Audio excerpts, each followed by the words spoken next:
I've been told I have students do me. Like they'll come in and they'll go, all right, and they'll clap their hands and they'll start class. And I never realized I do that every time. I've always liked wolves. See, wolves, Nike shoes, they're the same vibe. I feel like they go hand in hand. Okay, I'll go with that. What animal were you? A shark. Yeah. Oh, see, no, I don't like sharks. No? Hey there, this is our new show called Pester the Professor, a show where we get to know our professors and mentors at the University of Central Missouri. We know a lot about them inside the classroom, but we want to get to know who they are outside of the classroom. So don't go anywhere, we'll be right back.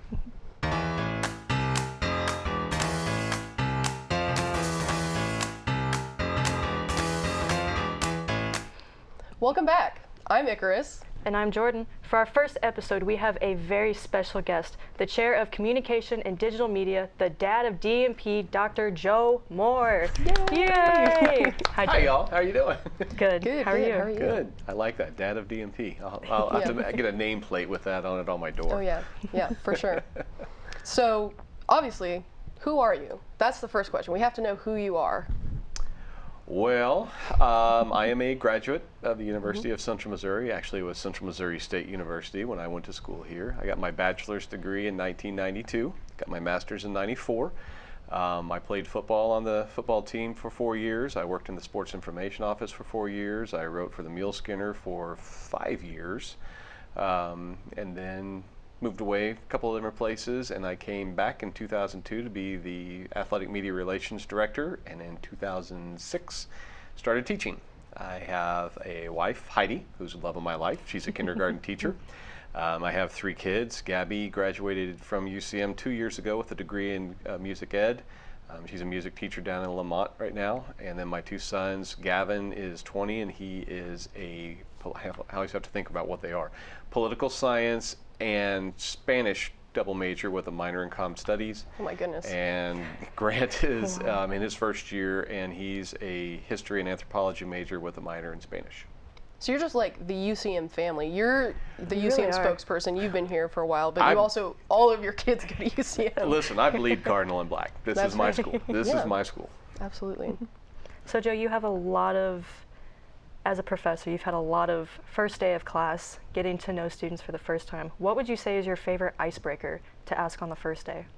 I don't really ask icebreakers on the first day. That's true. I just jump in, and I've been told I have students do me. Like they'll come in and they'll go, all right, and they'll clap their hands and they'll start class, and I never realized I do that every time. And I try and, I try and use a little humor. I think I'm hysterically funny. I find out not so much. But I just try and make it light and make them feel at home, and I welcome them. I usually tell them who I am, just kind of like what I did with you all, and how proud I am for them to be a part of our programs. Yeah. That's fair. I used to hate when professors did icebreakers. It made me really uncomfortable. I'm but not then, good at them, yeah. Yeah, but then I was like, I don't know, I kind of like them now. Or at least if they're like a fun icebreaker. If they're like 2 truths and a lie, I kind of hate that. Because Yeah. I'm like, you don't know the people well enough. But We're not playing that today, are we? no, Okay, good. no, we're not. I'm going to let you ask the next question because this is like your question. My question? Yeah. Okay. This is very important. I think you can learn a lot about somebody. What is your favorite shoe? My favorite shoe? Your shoe? Yeah. I'm a Nike guy. I like Nike tennis shoes. Any specific color, style, cut? No, not really. Just Nike? Right now I'm wearing Hoka's because back from, I'm 54 years old. Back from my football playing days, I've got kind of bad feet. I've sprained enough ankles, I've gotten plantar fasciitis, and my wife told me we were looking for shoes. She said, you need to get some of those Hoka's because those are supposed to be really good if you got bad feet. And she was not wrong. I got them, and we went on vacation and walked all over New York City and all over Boston, and my feet never hurt. So I like those shoes, but I really, Nike's my favorite kind. Gotcha. That or work boots. I like to get out in the yard and work. Yeah. Gotcha. I was like, what is your favorite shoe? I'm like, that's such a weird question. But now that I've like seen her ask it to people, I'm like, no, it really does. Because I feel like I know everything about you now that I know that your favorite shoe Yeah. is Nike. What's your favorite shoe? Vans. Vans? Vans or Converse, which I'm sporting right now. Yep. Yeah. Me too. Very nice. Converse. Yeah. So, okay. To me, this question is very related to what you just said, but it might not sound related to you. If you were an animal, what would you be? How is that related to my I just kind feel of like shoe? I don't know. I just We'll just feel learn like a lot it is. about you. Yeah. In this moment. Well, I'm already a mule, so I can't say Okay. that. No. I've always liked wolves. See, Yeah. wolves, Nike shoes, they're the same vibe. I feel like they go hand in hand. Okay, I'll go with that. I've always liked wolves because they're very loyal. They are very family oriented, which I am. They run in a pack. I don't like being by myself very often. I like to be with people. Every once in a while, I need that. Okay, I've had enough. I need to go by myself. But by and large, I'm much better when I've got my pack around. Yeah. Yeah. I think that makes sense. Like you are very social with the other DMP professors. You know, if you walk down the hall, or even like students, you like don't let anyone pass you by without saying hi. You know, I feel like I could get so much more done if I were an introvert. I don't think But it's I possible to couldn't be do in it. this field No. and be an introvert. At least not wholly an introvert. Right. I think you have to have a little bit of extrovert in you. Yeah, you have to step out of that shell a little bit. Yeah. Yeah. What animal are you? What animal am I? We talked about this. Did we say like a deer? Is that what we decided did. for me? Yeah. A deer. I don't know. I'm still like debating it.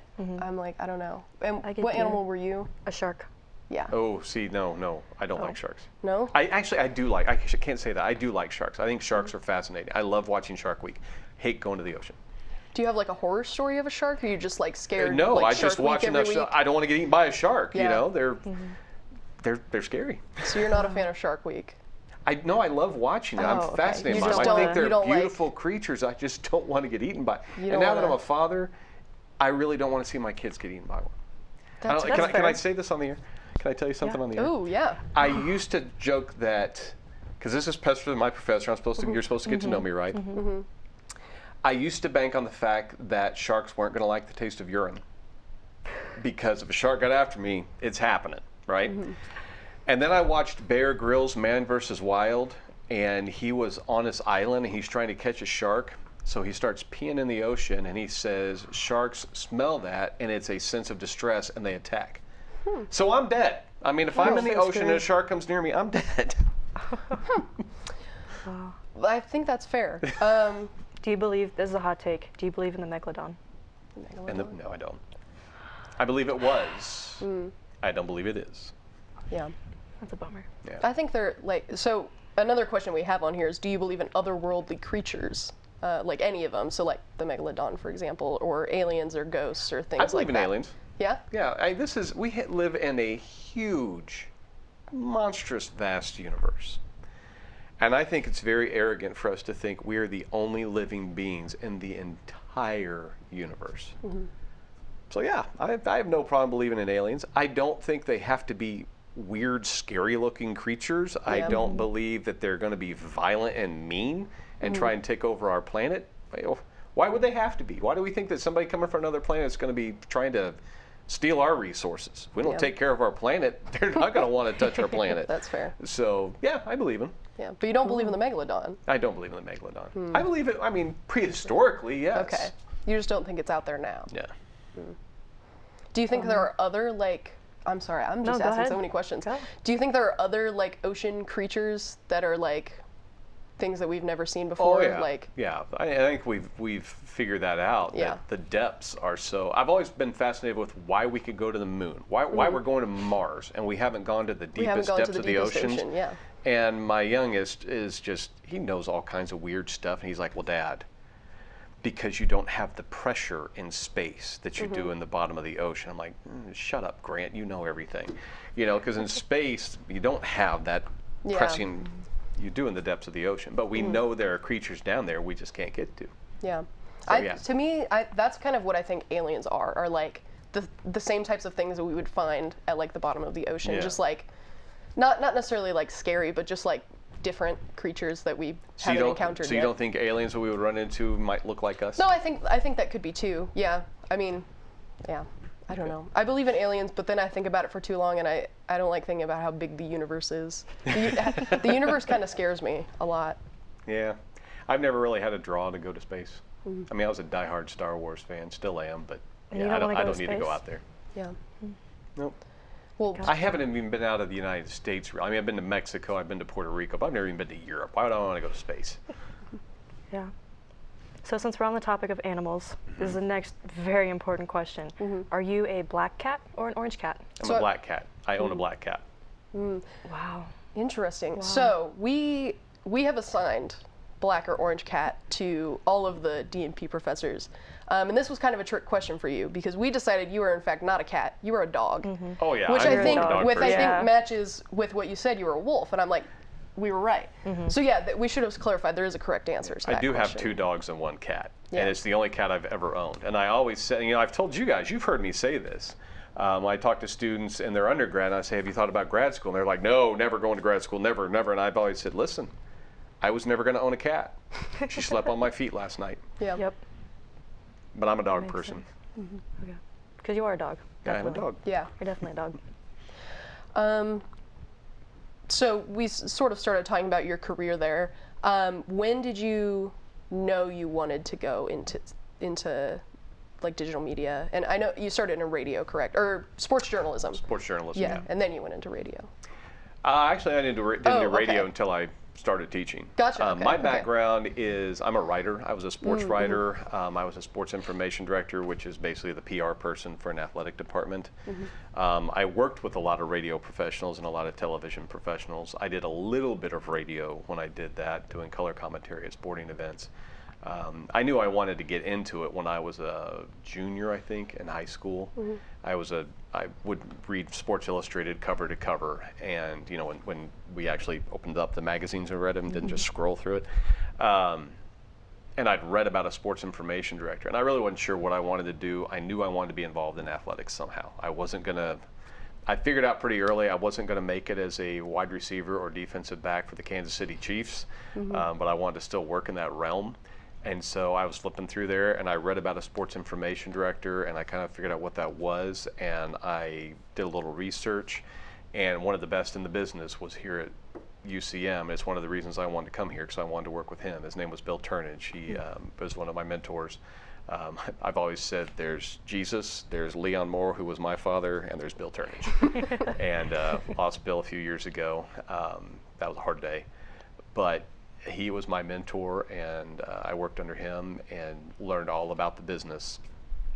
And when I finally got to come home, and I got to live out my dream by being the sports information director here when he left, I was 3 years into it, I think, and I thought, you know, I'd like to adjunct. I'd like to work closer with the students. I love being on a college campus and working with students, but I didn't get to teach. I didn't get to be in a classroom with them. I didn't get to coach them. I got to work with a couple that were student employees, but really working that closely. And so I asked about adjuncting, and I got hired to do that for a class, and I loved it. And then I did it again the next semester, and I loved it. And my wife was a teacher. We had 2 small children. The schedule for a sports information director is just crazy. You know, it's 60 to 70 hours every week, 2 or 3 nights a week, every single weekend. And I wanted to be able to coach my kids' sports. And I wanted to be able to go to their concerts and go to their dance recitals and all those types of things. And I was going to miss a lot. And so I said, it's time to make a change. And happened that my wife got pregnant with our 3rd one. And so I left sports information, and I went to work at the Y up in Kansas City and hated it. I love the YMCA, I love what it stands for and everything, but the job I had I wasn't suited very well for. Yeah. And then the teaching position came open, and I just jumped on it, and fortunate enough to get it. And I've loved every minute of it. I've had to learn a lot because, again, I was a writer. I didn't do this, you know, Right. but I needed to teach it. And I feel like it really was a benefit for me to be able to share with you. You're going to be a lifelong learner, and you're always going to be learning this stuff, new technology and new ways of doing things. And so I was always a couple steps ahead of you guys in learning some of these things, and I've enjoyed it. Yeah, I definitely That's think awesome. working in academia is, I mean, obviously you're teaching things, so you're you're learning things as you go, but I definitely think it's one of the best careers if you want to continue learning, because you're always learning like new curriculum, and you're learning things from your students. And I also think it's one of the best careers for people who want to be parents, because your schedules always line up. Like my mom was a teacher, and so, you know, she was always home over the summer, and weekends, you know, she was around, so she was always available when we needed her for things. So yeah, I can definitely see how being a sports journalist would be harder It was if you tough. wanted to be present for your kids. I yeah. loved the job. I loved the work. For but sure. Yeah, I loved my kids more. So Yeah. I wanted to be there with them. Since we're kind of talking about your career growing up through life, was there a different career as a kid that you really wanted to pursue? Oh gosh, yeah. I wanted to be a professional football player. I'm short, but I'm slow, so that wasn't going to work out. There was a stretch where I wanted to be an architect, and in high school, I thought algebra was just math. Algebra is not math. Yeah. Well, if you struggle in algebra, you're not going to be very good in geometry. I wasn't. And so I thought, okay, well, if I can't do algebra and I can't do geometry, I can't be an architect. Found out in college that algebra is actually kind of a science. You have to study for it and things, and you have to put all the pieces together and learn all the formulas. And I did fine in college, but it was too late at that point. When I was a junior, I hurt my shoulder playing football and had to get physical therapy. I told the physical therapist, I said, I think I might like this. Get to work around athletes. I love to work out. Help them get through injuries and stuff. Is this like a bachelor's degree? And she goes, no, you have to go for your master's. And I went, oh no, I'm getting my bachelor's and I'm out. I'm done. I have a PhD Yeah. now, so that didn't work out quite like that. So that was about the time I read the Sports Illustrated article and thought, I like to write, I like to take pictures, I like to do those kinds of things. I'll be a sports information director. So yeah, I had a few other options, but once I hit sports information, that was what I did. You were in.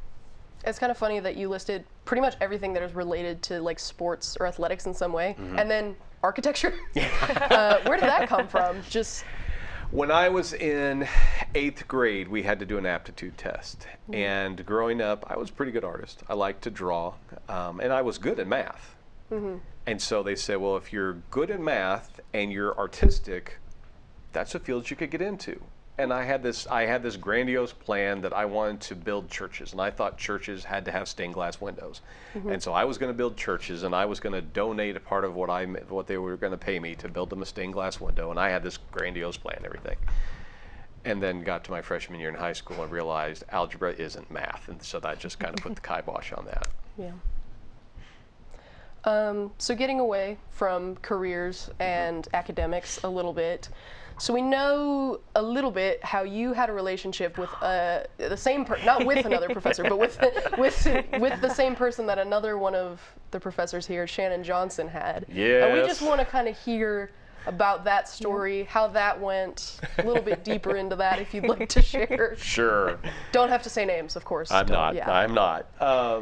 I knew Shannon when I was in college and did not realize it until I'd been working here a few months.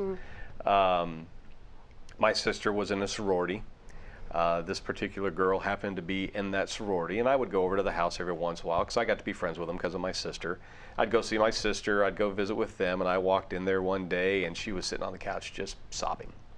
And she was a friend of mine. And I walk over, and I said, what's wrong? And Shannon broke up with me, and she's just boo-hooing and sobbing, and I'm thinking, this is tragic, and she's really beautiful.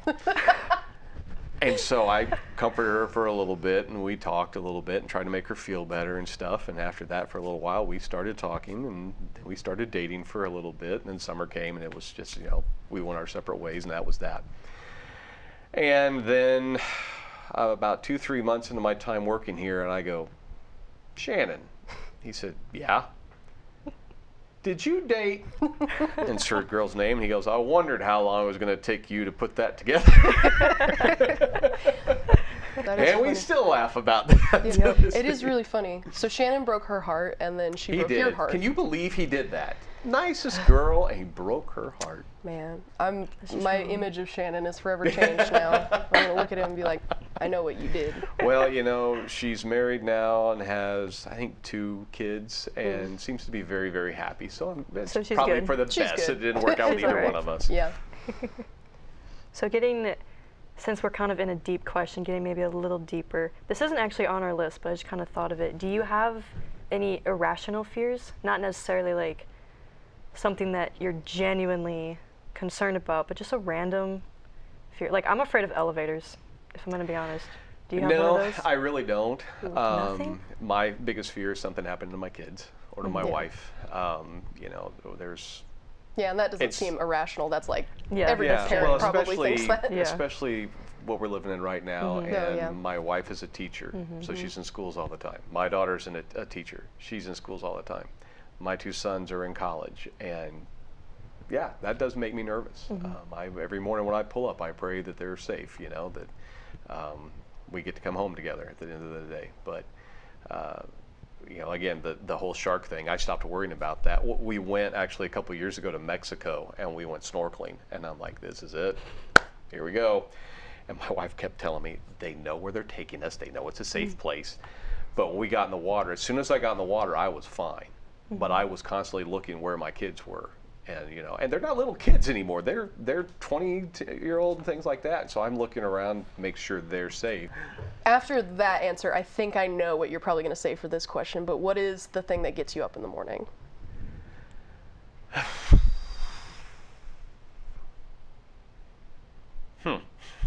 See, I'm surprised. I thought I knew exactly what you were about to say. What'd you think I was going to say? I thought you were going to say, like, your kids and your family. Yeah. No, they keep me up at night. They're the other side. My wife and I always joke that we have the nerdiest kids because we have a very close family. And my kids have always talked about how their friends are like, you guys like go on family walks and you eat dinner together every night. Yeah. My wife and I will go to bed, and we're older. We go to bed at 9, but we stay up till about 10:30 watching TV or whatever. The kids, when they were in high school, they'd have an 11 o'clock curfew. At 9:30, they're sitting on the foot of our bed talking to us. I'm like, what are you doing, nerds? Get out of my house. Go be with your friends. Gosh, what gets me up in the morning? I genuinely love what I do. I love getting up and going to work and seeing you all and seeing my colleagues and seeing what's in store that day, what new thing's going to come that day. If I had to go to work every day and it was a 8 to 5, Monday through Friday, and that was it, and it was the same thing every day, I wouldn't make it. I'd have to go do something totally different. But yeah, I love life. I love getting up and seeing people and what's gonna happen that day. Yeah. No, I definitely get, I mean, like we were talking about before the show, like why I'm involved in so much stuff is because I genuinely love doing this stuff. I love being involved with a bunch of different projects. Sometimes a little too much. Sometimes I need to reel it in. But when you're a creative, it's hard to turn that It's so off. hard because it's like not just your job, it's your passion. too. So are you working on one project and you're already thinking about the next 2? Oh, absolutely, Yeah. yes. Doesn't that drive you crazy? I'm working on 3 projects, and I'm Yeah. already thinking about the next 9. I gotta finish this one so I can go to that one, but I Yes. want to do this one right before Absolutely, and Yeah. I mean, like, once I'm finished with a project, I'm already thinking about what I can do better on the next one. So it's like, That's I'm good. constantly, like, running forward to what I can do next. That's good. Yeah. We've taught you well. Maybe, or maybe I just have a bad work-life balance. Who knows? I really love with DMP that, kind of like how you're talking about what is in store for the day. I feel like as DMP and being in video production, your schedule is just so crazy that you can go, well, I have class at this time and I have work at this time, but I have no clue what's happening next week. Anything could show up. I'm It's just a lot working of on fun. a campaign to kind of promote our programs and get our alumni back involved and reconnect with them. And so I'm working on a podcast right now called You Can Get There From Here. And I'm interviewing a lot of our graduates in DMP and comm studies in our grad program. And I love asking them, so what is a typical day? Because generally they laugh. They're like, there isn't one. Yep. Every day is different. You're working on a different project, or you're a different stage of the project you're working on, or you're meeting with a different group. It's always something new, always something different, and I just love that. Absolutely, I agree. Like, I am the same way. Like, I don't think I can work like a 9 to 5, Yeah. 8 to 5 job. I need that like spontaneity and be able to do something different. And again, that's kind of the like being a creative. That's just how it goes. Yeah. You don't work on one painting for your entire life. Right. You do 20 a month. It's like maybe not 20 a month. I don't know how. I'm not a painter. I'm just throwing that out there. Yeah, a number, an arbitrary number.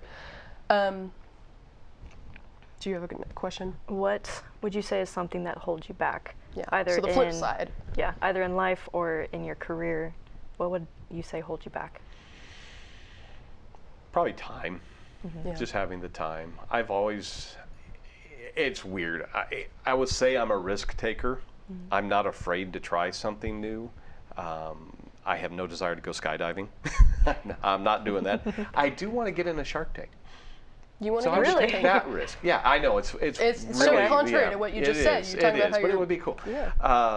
But I'm not afraid to try stuff and that's what I tell you guys. Don't be afraid to fail. You know, don't be afraid to fail, because that means you tried something new. If Einstein had been afraid to fail, we wouldn't have lights, right? You have to be willing to try new things. You have to be willing to experiment and take some risks. I think the only thing that just holds me back is having enough time. Yeah. I need you to beat me over the head with that piece of advice, because I think the thing that holds me back most is just simply myself, and like the fear of failing and the fear of not being good enough or not doing my best. What happens if you're working on a film and you try something new and it doesn't work? What are you out? Time, I guess. That's it. Time. Really. But did you learn something that you can Yeah. apply the next time? Absolutely. Then you saved yourself time on the next one, and it all balances itself It out. does. True. Yeah. What holds you back, Jordan? I think We're flipping it. It's Pester the Jordan now. Pester the Jordan. I think myself, but my knowledge of what I want, specifically for a project, what I want the project to look like, and if it's not going the way I want it, and then I don't have the knowledge at the moment to figure out how to get it how I want it to look, that really. But that's the fun. Yeah. You know, I don't know, but I get to figure it out. I get to figure Yeah. out how. You know, and I'm bad at saying that, because I love to work on my own vehicles. I don't know squat about working. Shannon Johnson's very, very good on cars and stuff. And so I'm always like, I want to try this. And then I get really, really frustrated. So, yeah. But it's fun to learn. It's fun to try those things. And if you don't know, to work with your colleagues and figure out, okay, what can we do? How can we make that work? Definitely. And if it doesn't work, you learn that's the way it doesn't work. Now I have to go find another way to make it work. Yeah. Back to some of the lighthearted questions, because we got a few that we that was getting missed. deep. Yes, yeah, we were getting deep. We got to balance it out. You know, we start light, go deeper. Yeah. What's your astrological sign or your zodiac sign? I'm an Aquarius. Aquarius. Okay. I'm like right on the cusp between Aquarius and my birthday's January 20th. I think it's Cancer. I'm like right on that bubble. Cancer's in July. So it's not Cancer. Because I know I'm a Is Cancer. it Capricorn? Yeah, I think it's Capricorn. Capricorn. Yeah, Capricorn and Aquarius. Okay. See, I like Aquarius. So I stick Yeah. with Aquarius. Yeah. Do you have opinions on that? On him being an Aquarius? No. See, here's my I don't favorite. know what Not it really. means. I don't know I what it means. love asking, and you can't tell the other professors this. I love asking this question because there are some people really into astrology. There might be some in this room. I don't know. I'm not. I don't know what it means, but I love being like, oh, that's interesting, and like pretending like I makes know what sense. that means about you. So that's why I want to ask that. I And just as love. long as you say it with confidence, Yeah, they buy exactly, it. exactly. So you can't share that with anyone. Okay. Everyone has to go in blind. I'm not telling anybody anything. I didn't get to know. What are you? I'm a Cancer. Yeah. That makes sense. Yes. When's your birthday? July 19th. Yeah, right in the middle of the summer. I always hated it as a kid because like everyone else got to celebrate their birthdays in class, and you know, like over the summer, like it was just so hard to get people together. So I never really had a birthday party. So I was like, I want to celebrate it in class, so then Yeah. I at least get to And celebrate. isn't it in May? We're going to celebrate all the summer birthdays. Oh, thanks. Yeah. Everybody else got their No, own day. yeah, Yeah. my school didn't even do that. It was just like if you had a You just summer missed birthday, it. just sucks. Sucks to That's be you, I wrong. guess. We need yeah. to have a birthday party for you. Just We a will. big blowout just for all the birthdays Yeah. you missed. Well, see, now I'm 22, so birthday parties get a little hectic. I don't know that you want to come to my birthday parties now. I don't know. Now I kind of want to go to your birthday party. It's eventful. It's actually kind of lame. We dress up. It's not lame. We dress up as different things. This year, my birthday party theme was Stardew Valley, so we all dressed up as characters from Stardew Valley. Never heard of it. It's a little farming simulator game. Oh, Yeah, okay. it's a pixel 8-bit thing. Okay. Anyways, When's your birthday, Jordan? May 12th. yeah. So you almost make it in You school almost. year. Yeah. In high school, or like just in school, I always made it, but then in college, we got out early. So we always miss it. That stinks. Yeah. But it's okay. Okay.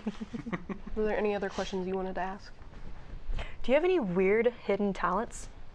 No. Nothing? I wish I did. I I'm got don't. sure nothing? you do. You know those I'm people that sure. can cup their hands and blow and whistle? I can't do that. They'll take Nothing. rip off a piece of grass and I can't do that. No, I really don't. You gotta have something. I don't even have Nothing? any really cool talent. Like I can't play guitar. Oh. I've picked at it a while. I can't play the fiddle or the banjo. I can sing, but I can't play anything. No, I don't. Nothing? I wish I did. Yeah. Nothing? You were I'm good at 5'9", you were I good can't at dunk a sports. basketball. That would be great. You were can't- good at sports. That No, was I wasn't though. I Oh. was good at football. I was horrible. I'm a terrible golfer. I played tennis with my son until a week into his freshman year when he was on the tennis team. And one weekend, I was sitting here ready for his serve, and it blew by me. I went, I'm out. I'm a terrible athlete. I just tried really hard, and I could catch a football. Wow. Do you have any hidden talents? I feel like I do, but I can play the viola. I don't know if that's a hidden talent. I mean, People can play the viola. Yeah. I mean, probably not. Not Certainly many people not know everyone. that. So I guess it is kind of a hidden talent at this point in my life. A lot of people don't you know don't tell that. people much. No. At different points in my life, it wasn't so hidden. It was just like I was in orchestra and people knew that. But I guess So that wasn't very hidden. no. But now it's hidden. I guess I hidden don't. now. I don't. Could you play it with your offhand? Oh no. 'Cause see, I that don't would think be- anyone can that do would be that. a hidden talent. Oh, true. Yeah, I guess it's not. It's just kind of a thing that I can do. What Yeah. about you? I can pop my thumbs out. Oh, I please hate when don't. do that. Oh. I can do that with my fingers, but I wasn't gonna do it. I can cross my eyes. Oh. Well, I can can cross cross my one eye. eyes, but a lot of people can cross their Well, eyes. there's your hidden talent. Well, that's I your guess. hidden talent. Oh, I didn't know joy, you could do I that. can cross my eyes. Let me see. Let me scan back through. We got a I lot can of questions exasperate on my here. wife in 5 minutes. Does that count? That's sure. Yeah. But if you ask 90% of husbands, they could do it in 5 minutes. Yeah, my partner can annoy me pretty quickly too. No one knows who that is though. No one in this studio knows who my partner is. No one has any idea. No. Well, that was kind of it.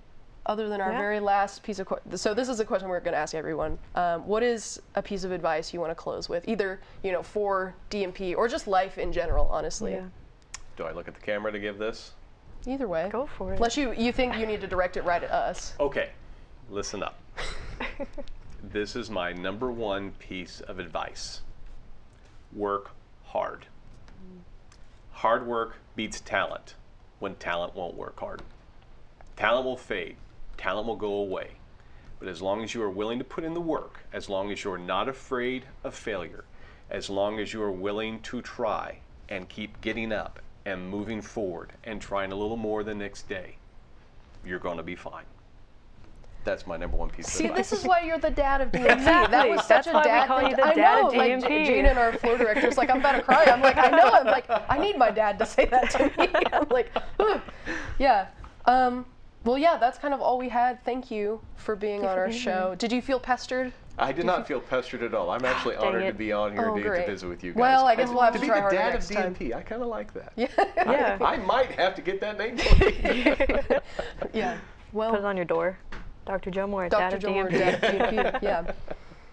Well, yeah. Thank you so much. Thank you for being here. Thank you for being I guess it's our pilot episode. See how this goes. I'm disappointed you didn't feel pestered. We got to try harder next time. But that does. I mean, that's a good segue into our closer here. Jordan, take it away because I lost what I was going to say. Well, thank you all so much for joining us. This is the Dad of DMP, Dr. Joe Moore. Yes. Tune in next week when we have our next special guest. Who knows who that could be? And we will see you guys later. Stay tuned and you'll find out. Right. Bye.